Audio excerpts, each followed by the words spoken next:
El bautismo, dice la Biblia, es un mandato de parte del Señor.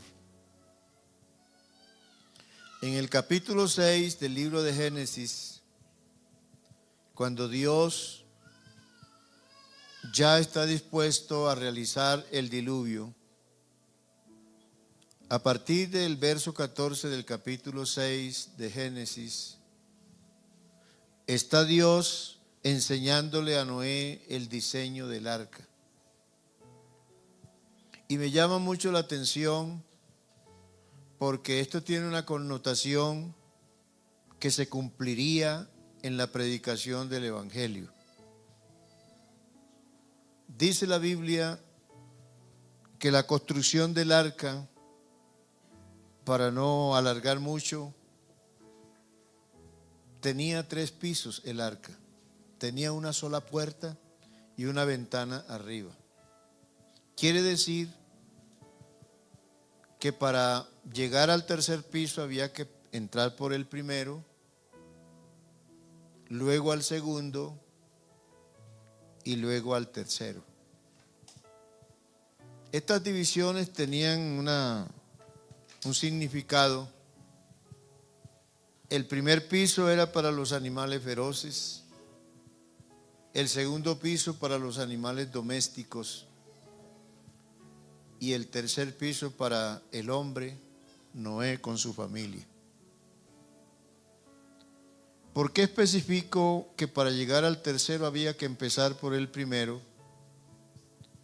Porque el día de Pentecostés, que significa 50 días, que eso lo celebró el pueblo de Israel en el Antiguo Testamento, pero 50 días cuando Cristo resucitó, duró 40 días con sus discípulos y 10 días después que Él ascendió a los cielos, dice el capítulo 2 del libro de los Hechos, y cuando llegó el día de Pentecostés, hubo algo maravilloso, algo sobrenatural, algo que fue un estruendo que vino del cielo, y fue cuando los 120 que estaban reunidos recibieron el Espíritu Santo. Esta parte que yo les dije del arca, la connotación que tiene es el primer piso, que significa que era para los animales feroces, porque Dios, que conoce el futuro, una vez que el hombre desobedeció, su mente quedó completamente turbada. Y es por eso que usted ve que una persona, cuando no tiene temor de Dios, cuando no conoce de Dios, se convierte en una fiera. Y esa persona que se ha convertido en una fiera tiene la oportunidad de oír la palabra, y la palabra comienza a domesticarlo, porque viene un cambio. La palabra de Dios dice: la fe viene por el oír y el oír por la palabra. Después que esa fiera es domesticada, ya puede convivir con los animales domésticos. Usted puede pasar al segundo piso. Y tercero, ser la transformación de ser una nueva criatura cuando se llega al 3er piso. La gente el día de Pentecostés escuchaban idiomas de todos, porque ese día se reunieron allí y vinieron. Estaban en Jerusalén una cantidad de visitantes que eran judíos, pero eran prosélitos, porque vivían en otros países, pero ellos en el tiempo de la Pascua se reunían todos los años en Jerusalén. Y cada quien de su país sabía el idioma. Y dice la Biblia que vino un viento recio, llenó la casa donde estaban los 120 y le fueron como repartidas como lenguas de fuego y comenzaron a hablar en otras lenguas, en otros idiomas. Y los que estaban allí, que fueron movidos por el estruendo, comenzaron a escuchar que alababan a Dios en el idioma que ellos tenían. Y ellos decían, y estos no son hebreos, ¿por qué saben nuestro idioma? Pero no era que ellos lo sabían, sino que Dios los puso a hablar en esos idiomas para que los oyentes entendieran que era algo que no era de los hombres, sino que era de Dios. Amén. Comenzaron algunos a reírse, a burlarse, como hoy la gente que ignora el evangelio comienza a decirle a los evangélicos que son locos, como cantan, como oran. El uno dice una cosa, el otro dice otra, porque aquí no se reza. Reza es repetir lo que uno se sabe de memoria, lo que llama la letanía. Pero la oración, cada uno le expresa a Dios del corazón lo que siente hacerlo para Dios.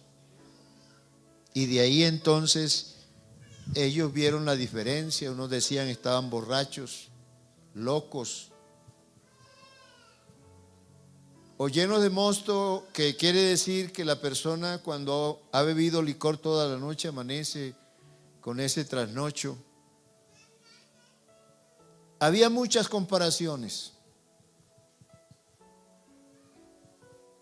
El apóstol Pedro se puso en pie con los 11, dice la Biblia, y comenzó a decirles: esto que ustedes están viendo y los que están aquí no están borrachos ni están locos.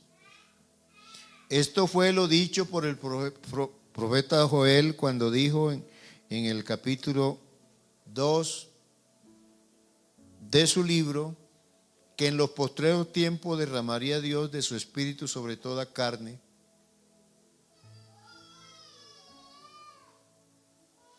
Porque este Jesús que ustedes crucificaron colgándole en un madero, sepa hoy ciertísimamente la casa de Israel que Dios lo ha colocado como Señor y Cristo. Y como ellos sabían que la palabra Señor era algo extraordinario, digo, ¿cómo que el muerto en la cruz es el Señor? Dice la Biblia que vino una tristeza a todos, se compungieron de corazón. Y ahí vienen las tres frases que es el cumplimiento de los 3 pisos del arca. Así triste levantaron su voz y le dijeron a los apóstoles: ¿y entonces nosotros qué haremos? Se sintieron culpables. Entonces Pedro, inspirado por el Espíritu Santo, les dijo: arrepentíos, primer piso, y bautícese cada uno de vosotros en el nombre de Jesucristo para perdón de los pecados, segundo piso, y recibiréis el don del Espíritu Santo. El significado del bautismo tiene una trascendencia, y es que cuando una persona, bautismo no es aspersión, echándole un poquito de agua en la cabeza a la persona o rociarla. Bautismo significa, en nuestro idioma, es sumergir, hundir, o en otras palabras más común, zambullir. Porque el bautismo significa muerte, y resurrección. Cuando una persona se bautiza y no está arrepentido, es como al que entierran vivo. Porque los que se entierran son los muertos. El arrepentimiento quiere decir renunciar a esa vida pecaminosa, a ese camino torcido, dar la vuelta y venir al Señor. Quiere decir morir al pecado, morir al mundo. Estamos en el mundo, pero no somos del mundo. Nos convertimos en extranjeros. Y por eso la gente se extraña de que nosotros no hagamos lo que ellos hacen. Y nos tratan de locos porque no comprenden este cambio que Dios hace en la vida de la persona. Por eso entonces el bautismo significa lo que es la muerte de Cristo. Cristo murió, fue sepultado y resucitó al tercer día. Eso significa el bautismo: muerte, sepultura y resurrección. Por eso el agua es un símbolo de sepultura. La persona hay que hundirla, que su cuerpo sea completamente tapado para que sea una sepultura. Y esto tiene otra connotación importante, que es un proceso que el Señor le dijo a un maestro de Israel: el que no naciere de nuevo no puede ver el reino de Dios. Porque el reino de Dios era Cristo que estaba hablando con él, pero él solamente lo veía como un maestro. El Señor le quiso dar a entender a él, pero él no entendió.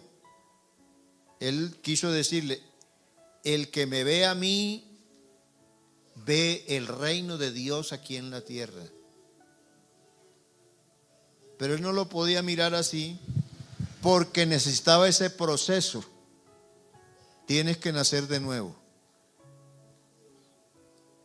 Un hombre queda admirado con esa respuesta del Señor y le dice: pero ¿cómo un hombre viejo puede entrar de nuevo en el vientre de su madre y nacer?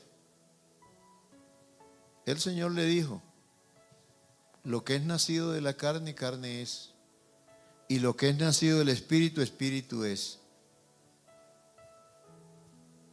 Así que el que no naciere de agua y del Espíritu no puede entrar. Ahora no dice mirar, sino no puede entrar en el reino de Dios. ¿Qué quiere decir eso, hermanos? Que cuando la persona se arrepiente, muere al pecado, muere al mundo, y ese viejo hombre pecaminoso queda sepultado y se levanta el mismo cuerpo, pero en una transformación, con una renovación interior, de tal manera que esto se va a reflejar en la persona, mostrando su testimonio del cambio que Dios hizo. Por eso es importante. El bautismo fue establecido por Dios. Eso no es de ninguna religión. Él, cuando comisionó, dijo: id por todo el mundo y predicad el evangelio, porque nadie se puede convertir a Cristo si no escucha el evangelio. El que creyere y fuere bautizado. Esa palabra creer tiene también una importancia, que el bautismo no es para niños, sino para personas que tienen la capacidad de creer. Y de allí entonces viene esa parte importante, que creer significa también obedecer. Si usted va al médico y el médico le da un medicamento, pero usted no le cree al médico, aún hasta puede comprar el medicamento, pero usted no se lo aplica porque usted no le ha creído al médico. Pero cuando usted le cree al médico, lo primero que hace es no solamente comprar el medicamento, sino aplicárselo para que haga el efecto necesario. Entonces, el que cree al Evangelio obedece. ¿Y cómo no va uno a obedecer? Cuando uno ofende a alguien y se arrepiente.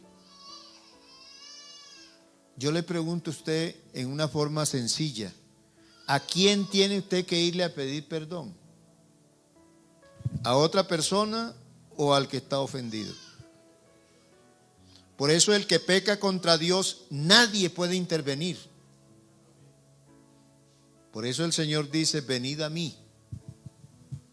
Y vamos a Él a través del Evangelio. Por eso ninguno de los apóstoles nos puede perdonar a nosotros. Si yo cometo pecado con una persona, con él arreglo el problema. Pero si peco contra Dios, tengo que arreglarlo con Dios.